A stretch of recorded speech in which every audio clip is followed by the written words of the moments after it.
Hello everyone and welcome to Texas Tech University's Project Lab 1 tutorial videos. I am one of the tutors for this course. My name is Daniel, and in this video I'm going to be showing you how to create a PWM signal from a module on the BASYS3 board. So to get started, we're going to talk about what a PWM signal is. You should have talked about it in Digital System.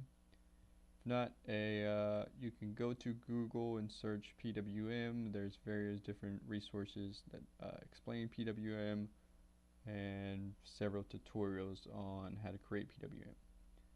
But basically, PWM is a technique. It's called Pulse Width Modulation, and it's a technique to create these different width pulses to get different outcomes on a digital system. So as we know, our BASYS3 board outputs a logical 0 or a logical 1 through its outports, so PMOD ports or any other general I/O port. So that 0 on the BASYS3 board, this logical 0 is 0 volts, and for the BASYS3 board, the logical 1 would be a 3.3 volts. So I know this image shows a 5 volt for the logical 1, but this is just an image for the Arduino here. So in the BASYS3 board, we do have a logical 1 represented as 3.3 volts. Do not want to take any 5 volts, anything higher than 3.3 volts. You will damage the BASYS3 board and the input pin. Alright, so pulse width modulation again is just a technique to create these pulses, and these pulses get created by a sequential 1, so a bunch of 1s and a bunch of 0s. They get repeated in a set period, so different components run at different periods. Period can also be thought of as the refresh rate on whichever component you're working with. So if you're working with a servo that has a refresh rate of like 60 hertz, your period would want to be of 60 hertz, so that way you are giving it the signal it needs at the time it's looking for it. Alright, so again, in this set period, here we can see that in this set period it is constantly off, so it is 0% on, so the duty cycle, we would call this having a 0% duty cycle. Here we see that the signal in this one period is on for 25% of the time, so therefore we would say it has a 25% duty cycle. This one 50 and 75, and then this final one you would see that it's 100% of the time on, so therefore it has 100% duty cycle.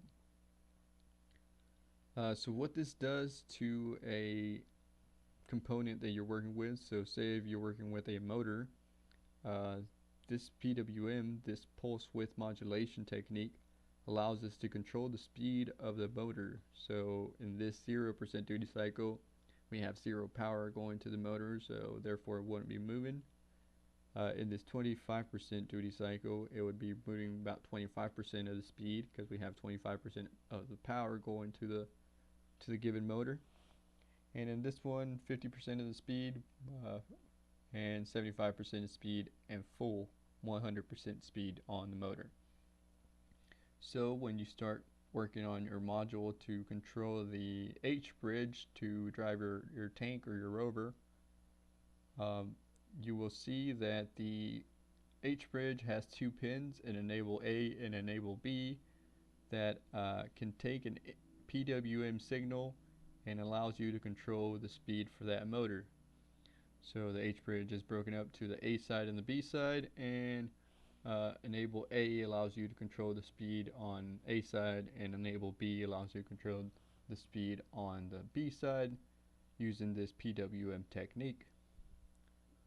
Alright, so another application that PWM is used for is to turn on or brighten up an LED or a light.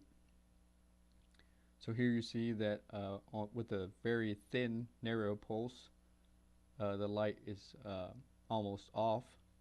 Here with a half pulse on, you see that it's a little bit brighter. And here with an almost full pulse, you see that it's the brightest. The LGB or the RGB LEDs, the red, green, blue LEDs, also use PWM to change the different colors. So it has a red and a green and a blue leg that if you change the PWM on each one of the legs, the LED turns on a different color.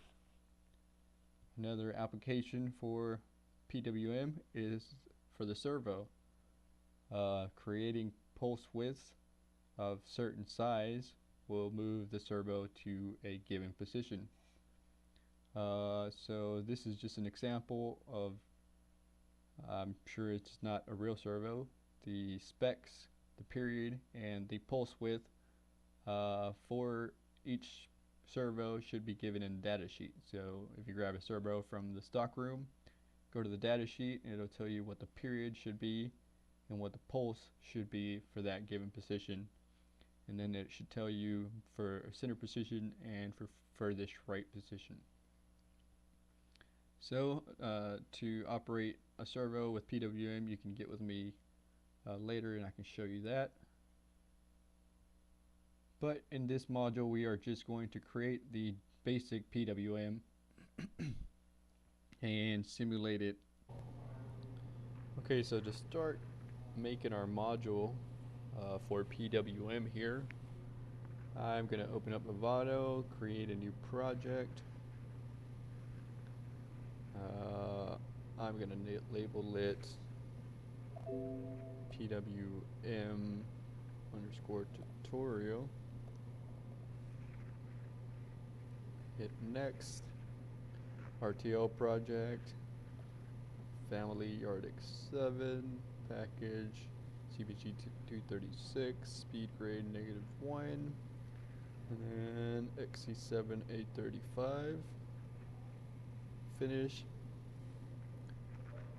Alright, so this will create an empty project for you that we can write the verilog module to create PWM. So first we want to come over here to our sources and add a source. We're going to add create design source, so hit next. We're going to create a file.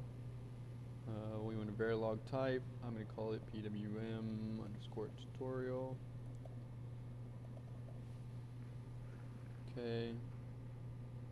Finish. And for now, I'm just going to hit OK. Yes. And that'll create this blank module called PWM tutorial. I'm going to double click it so we can open it up and look at the module. So if we look at the module, we see that it's a standard template for an empty module. So you just have the timescale, your header, and this all the module currently includes. So I wrote a PWM module a little bit ago. So here's the code I wrote. I'm going to copy it.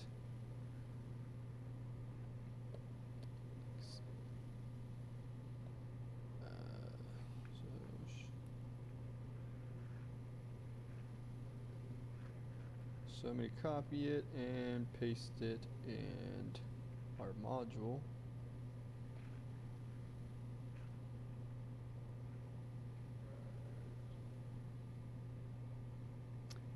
So made sure that I pasted below the tutorial module name. So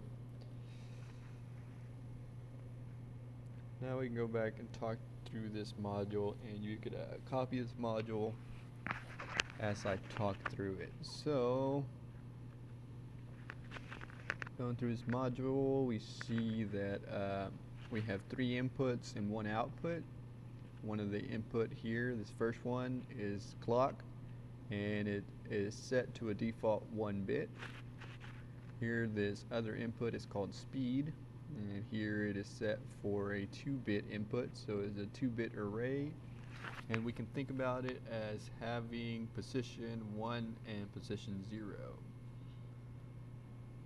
So the 1:0 says that we have position 1 on the left and position 0 on the right, and those are the only two positions we have. This reset says that we have an input called reset, and again it's default to 1 bit. And then we have an output called PWM, and it's set to a default 1 bit. Alright, so that explains all of our inputs and outputs. Here we see that there's no comma on the last entry, which is standard for verilog modules. So moving on down, we see that we have 3 registers. So what this module is actually doing, if we look at our PWM signal here, the first register, the register called counter, sets the period, as it says here in the comment. So this counter sets the period. So we see that this counter is a 5-bit array.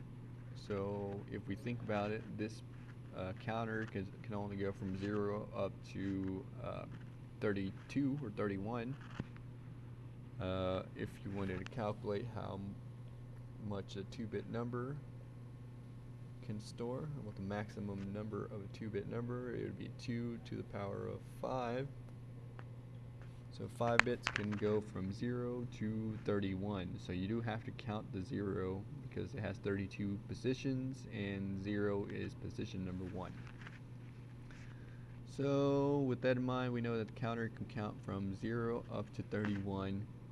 And since the counter only has 5 positions, once the counter is full, so once the counter has the value of 31, we know that if we add 1, it resets all the bits back to a 0.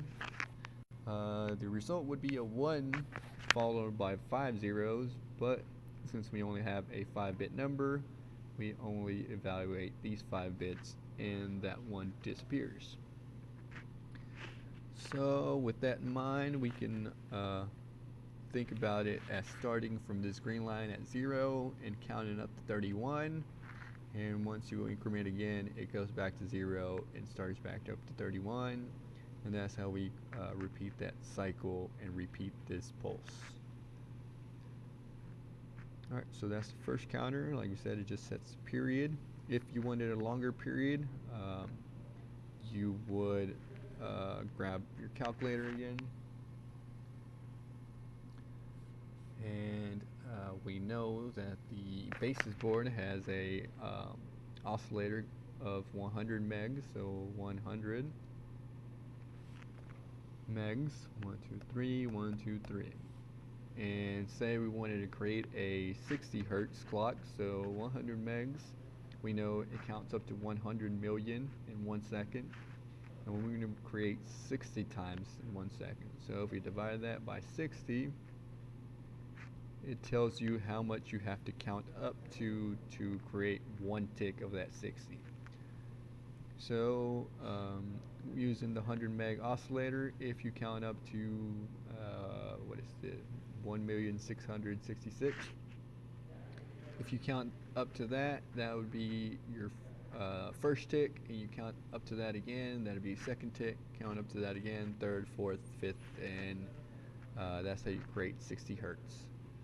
So whatever period you're trying to create, like I said, you just grab the oscillator that you know is on the board, which is 100 megs, and you divide it by the period you're trying to create.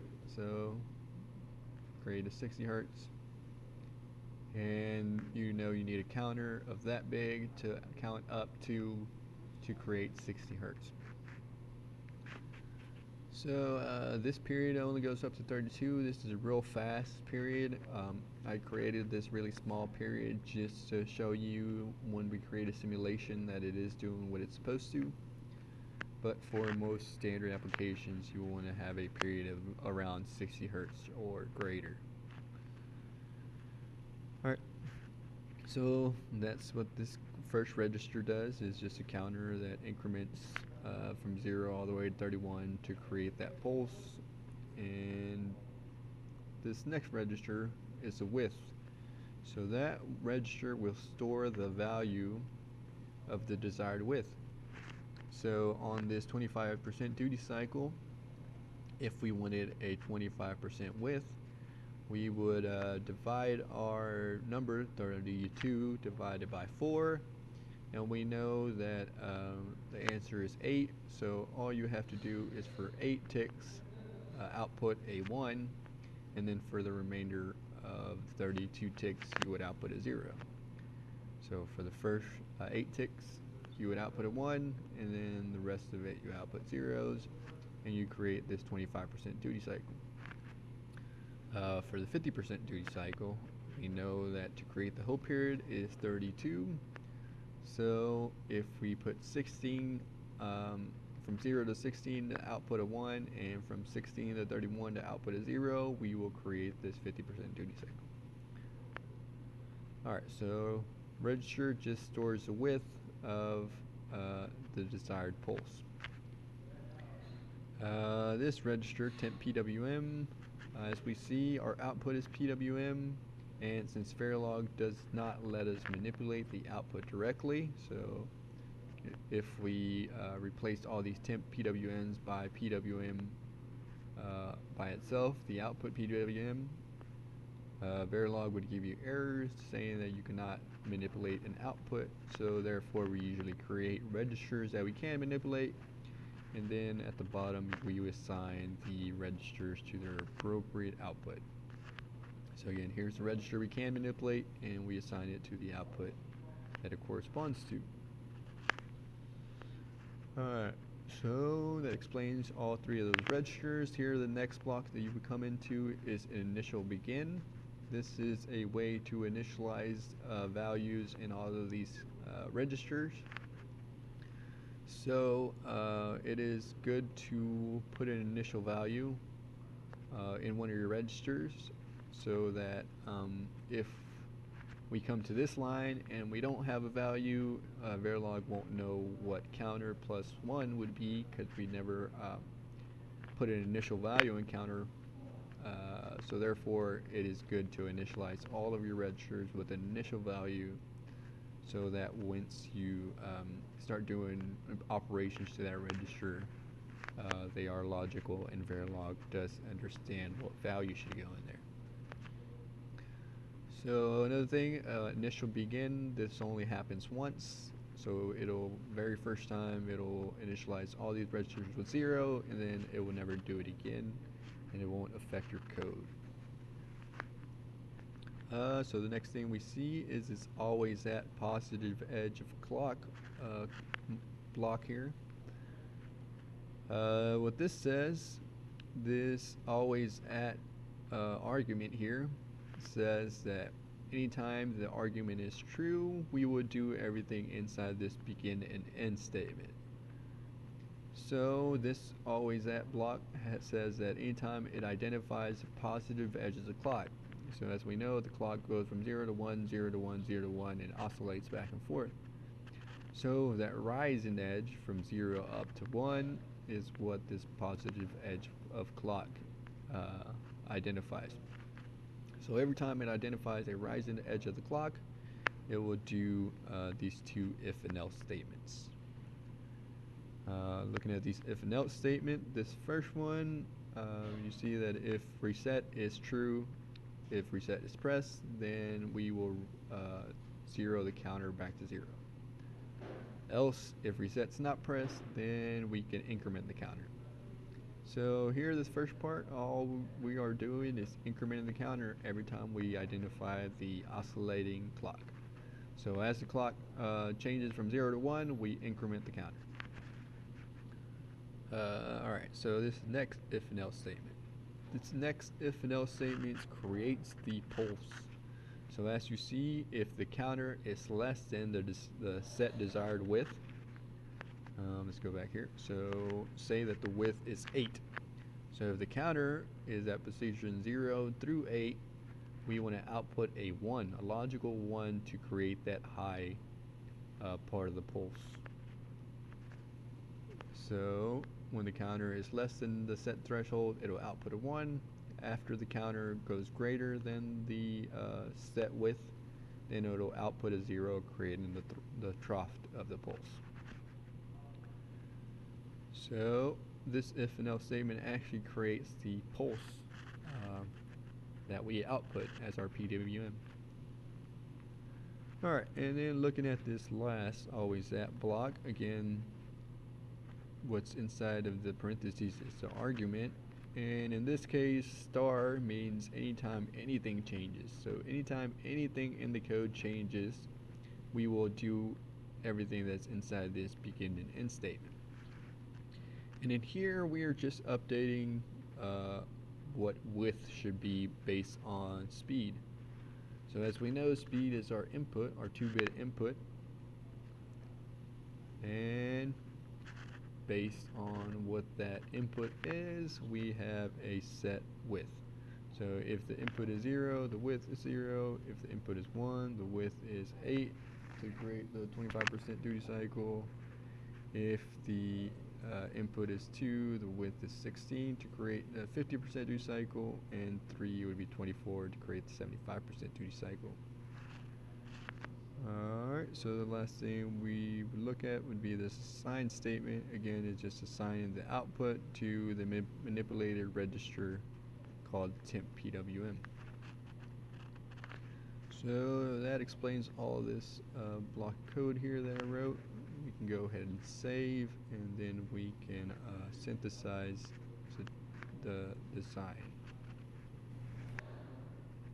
Alright, so once you have saved your module, go ahead and run a synthesis. So I have already completed my synthesis. Again, all you have to do is save your module, run your synthesis. That'll take a few minutes. Synthesis will check for syntax, and then you should get this window. You don't really want to run implementation. You would run implementation once you have set up your constraints to assign all your inputs and outputs to their location on the board. But what we want to do now is write up our test bench to demonstrate that this module works. So to create a test bench, I'm going to create add source here. Go to add create simulation source, hit next, and we're going to create a file. It's going to be verilog type. I'm going to call it PWM underscore tutorial underscore test bench. So that's just a standard naming convention that this is the test bench that goes with that module. Hit OK and finish. And again, we'll just hit OK for now. Yes. And we want to go here to our sources, and under simulation you should see the PWM tutorial test bench module. So you want to highlight it, select it, make it blue, and then under source file properties you want to scroll down, and you want to make sure that only the simulation option is selected. So unselect synthesis. This is a test bench. We only want it to exist in simulation. So only the simulation one is checked off. The other two are unchecked. And now we can double click on that test bench to open up the module.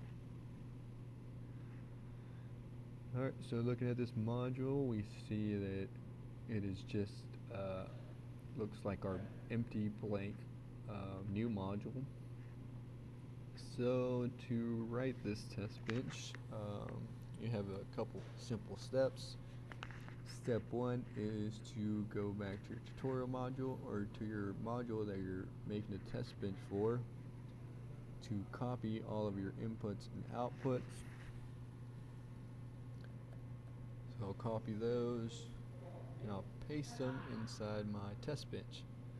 So here you want to make sure you paste them outside of that parentheses, semicolon, or parentheses and semicolon here. So just out here, I will paste all these. And step 1 is to change all of your inputs to registers. So all of our inputs will be registers, and all of our outputs will be wires. So, as in standard coding convention, you have to end each one of these lines with a semicolon. So this is different than labeling your inputs and outputs. Your inputs and outputs would go inside the parentheses, but in this module we don't have any inputs and outputs, we have registers and wires. So once you have copied and pasted all of your inputs and outputs and made them registers and wires, then the next thing you want to do is instantiate the module that you want to test bench. So instantiation to instantiate, so you just want to write the name of the module, pwm_tutorial. It has to be exactly the way it's spelled, so pwm_tutorial, and give it a local name, which here I'm giving it UUT, stands for unit under test. And then you can open and close parentheses, and inside your parentheses you're going to add all your inputs, so clock, speed, reset, followed by your outputs, PWM. So this is one way to instantiate. This is the easiest way to create your test benches, just because you got to remember all you need is your name of the module you want to instantiate, local name, and then open parentheses and add your inputs and outputs.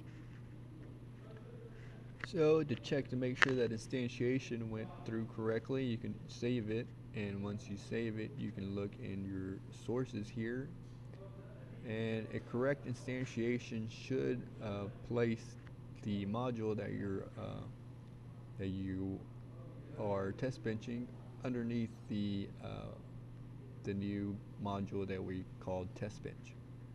So as you see, this is a test bench. This is the test bench you're writing, and the PWM tutorial is listed underneath it. So it has correctly instantiated it, and we are ready to add some stimulus.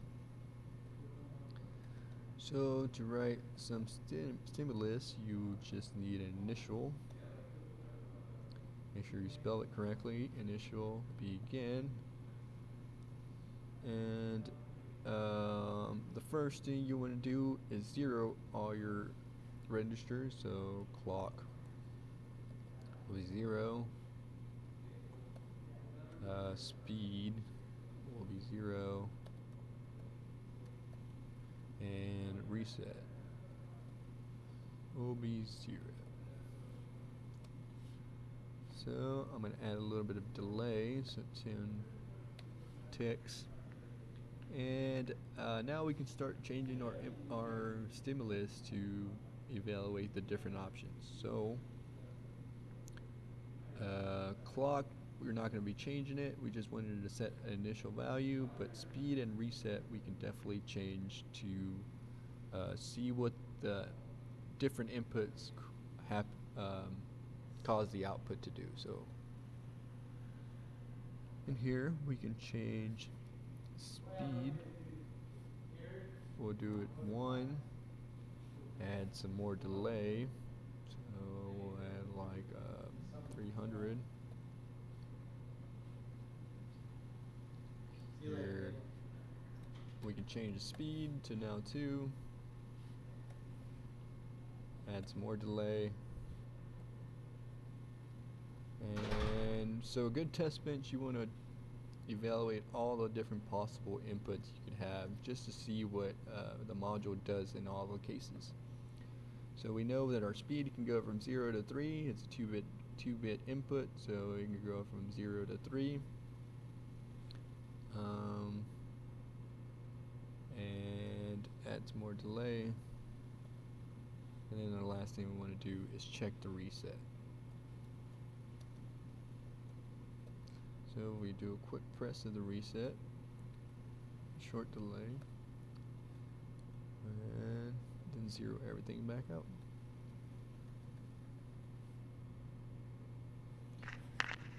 Alright, so this creates all of our stimulus. Again, we are just manipulating the inputs that go into this module called PWM tutorial.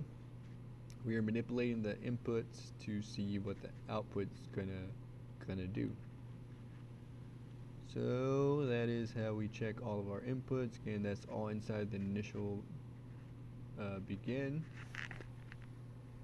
That it creates all of our stimulus, and now to create an oscillating clock, you just want to do an always begin, and you can do #1 clock equals not clock. So this will so this is an inverter. So it'll just invert the clock every 1 tick. So every 1 tick, it'll do this and invert the clock and create that oscillation that would happen on the BASYS board. So the 3 steps that you need to create a test bench is inputs and outputs to reg and wires, instantiation, and then your stimulus. Only other thing you want to keep in mind is anytime you are using a clock, you have to simulate the clock to oscillate too.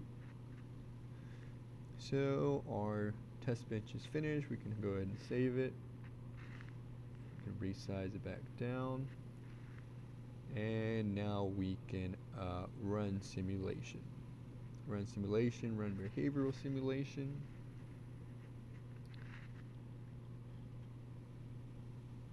And this will pop up the simulation window, which you can see the status of each individual bit and how the output reacts to the modified inputs that we did. So squishing it over here a little bit, press this and zoom to fit here, and we can see that let's see, so here are our outputs.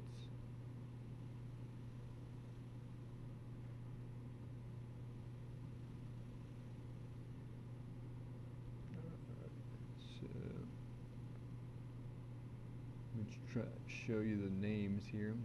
So this is clock, speed, reset, and PWM output.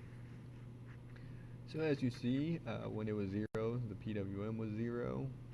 Then we set the speed to 1, which will create a 25% duty cycle. So here you see that's about 25%, 25%, 25%, 25%. And then speed gets set to 2, which creates a 50% duty cycle. So again, that's about 50%, 50%, 50%, 50%. And then 3, which is about 75%.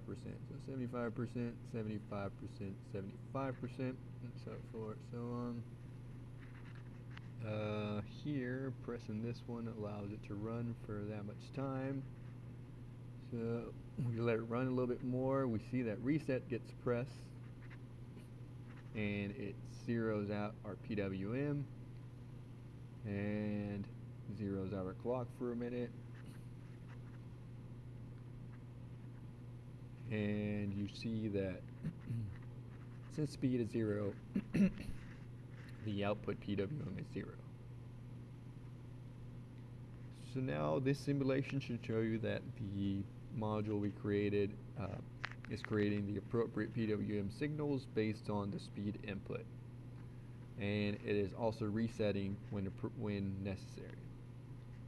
So this test bench shows that our module works as designed, and the next step would be to implement design and to generate a bit stream.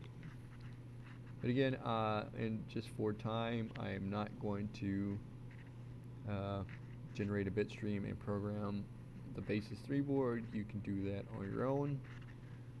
The only other thing I would like to mention is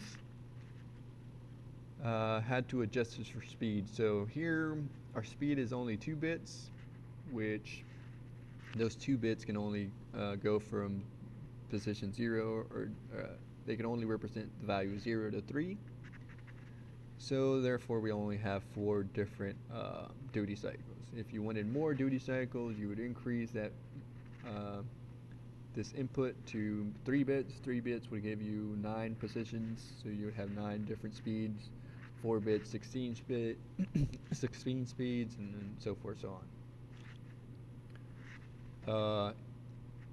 When you do that, you got to make sure you spread out the widths so that you create more different duty cycles.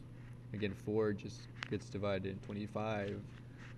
9, you would have, I don't know, like 10% increments or 9% increments, and so forth, so on. So yeah, if you wanted to use this PWM tutorial module for anything else, like I said, you'd probably have to set the period to whatever you were working with, and you would want to change the speeds so that you have as many different options as you need. That's it. This is a good PWM module that can be modified to whatever you need it, and in future videos I hope to show you how to instantiate this module inside of another module so that you can control this module using something like a top module and still get different PWMs. If you didn't know, you can also instantiate this module as many times as you want in a different module. So if you had to create different PWM duty cycles, you would instantiate this multiple times and then just input the desired PWM that you want on each individual one. Alright, so yeah, like I said, I will show you that in future videos, and I hope you learned something, and let me know if you have any questions.